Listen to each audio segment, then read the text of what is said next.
Correlation के ऊपर video लिया हूँ। तो रिग्रेशन तो नहीं हो पाया, कोरिलेशन का क्वेश्चन आया हुआ है एग्जाम में और आते हैं, बहुत सिंपल है।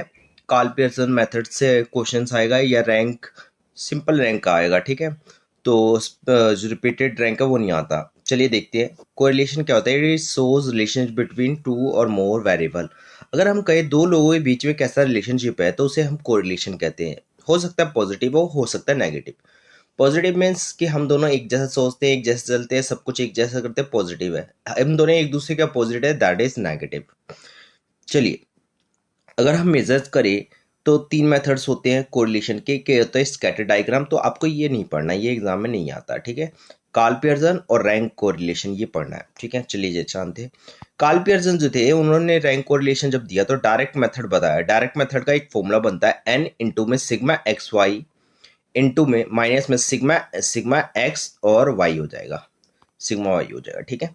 और नीचे क्या करेंगे, एन इंटू में ब्रैकेट में डाल के एन इंटू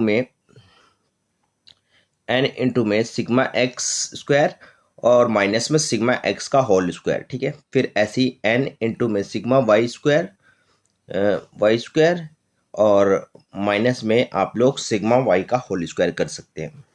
सेम ऐसी शॉर्टकट मेथड में भी होगा। शॉर्टकट मेथड में एक्स की जगह डी एक्स डी वाई आ जाएगा, सेम ऐसे ही होगा, सेम ऐसे ही होना है, d x and d y हो जाएगा, ठीक है।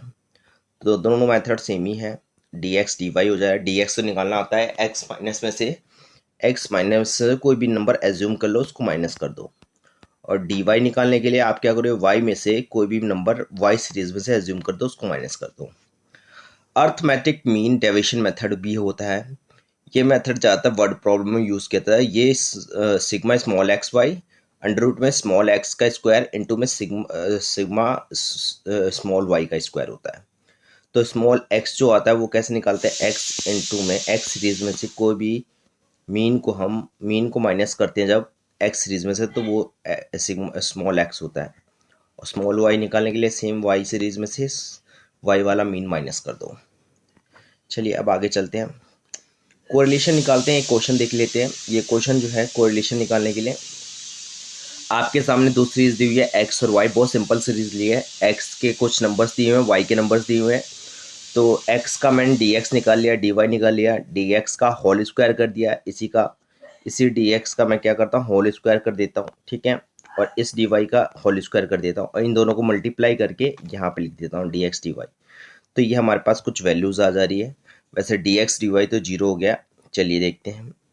तो आप देख सकते हैं, ये ऊपर वाला छोड़ दीजिएगा। डी एक्स और डी वाई के लिए 7 इंटू में 46 है, देखिए डी एक्स डी वाई, और माइनस 0 और फिर ये वैल्यू है, ठीक है। फिर हमने ये किया, अंडर रूट आ गया और फिर इसके बाद अंडर रूट से होल स्क्वायर करके ये बाहर निकाला और ये वैल्यू आ गई। चलिए आगे चलते हैं। फिर रैंक कोरिलेशन कोएफिशिएंट है। इसमें दो चीज़ें होती है, एक रैंक रिपीट हो रहे थे, सेम दो रैंक आ जाते हैं, और एक होता है रैंक रिपीट नहीं होता, ठीक है। तो रैंक रिपीट नहीं होता वो वाले क्वेश्चन ज़्यादा चांसेस है इग्नू में आने के, बट चांस आते ही नहीं है। और नॉट रिपीट के तो आज तक क्वेश्चन आए नहीं है, ठीक है। तो आप इसे स्किप कर सकते हैं, छोड़ सकते हो, आप इसको देख लो, ठीक है। इसका तो 1 माइनस में 6 सिग्मा डी स्क्वायर एन की क्यूब माइनस एन होता है, ठीक है। चलिए देखते हैं डी निकालने का फॉर्मूला क्या होता है। डी निकालने के लिए आप लोग क्या कर सकते हो, रैंक 1 में से रैंक 2 माइनस कर सकते हो, R1 माइनस R2, ठीक है। चलिए देखते हैं, यहाँ पे करेंगे क्वेश्चन तब समझेंगे। Price of T, price of coffee, इसको एक को एक्स सीरीज मान लो, एक को वाई, और रैंक दे दो। सबसे बड़ी वैल्यू को रैंक देना 5, फिर उससे छोटी 4, फिर 5, सबसे बड़ी वैल्यू को 7 दे दिया, 7 रैंक दे रहे हैं। तो 7 रैंक जो दे, सॉरी फर्स्ट रैंक दे रहे हैं, फर्स्ट रैंक सबसे बड़ी वैल्यू को, फिर सेकंड रैंक दे रहे हैं उससे छोटी, फिर 3, फिर ऐसे करके हमने रैंक दे रखा है बड़ी वैल्यू के हिसाब से असेंडिंग ऑर्डर में, ठीक है। ऐसे इसमें डी निकालने का फॉर्मूला होता है R1 माइनस में से R2। तो R1 माइनस R2 मैंने कर दिया और डी स्क्वायर कर दिया, तो ये आ गया।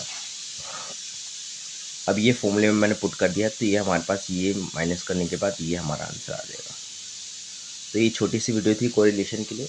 आई होप आपको समझ में आ गया होगा, ठीक है। Thank you so much for watching my video. और ऐसे ही क्वेश्चन आया हुआ है एग्जाम में भी, बिल्कुल छोटा सा कोरिलेशन का जो पहला क्वेश्चन कराया था, प्रैक्टिस कर लीजिएगा।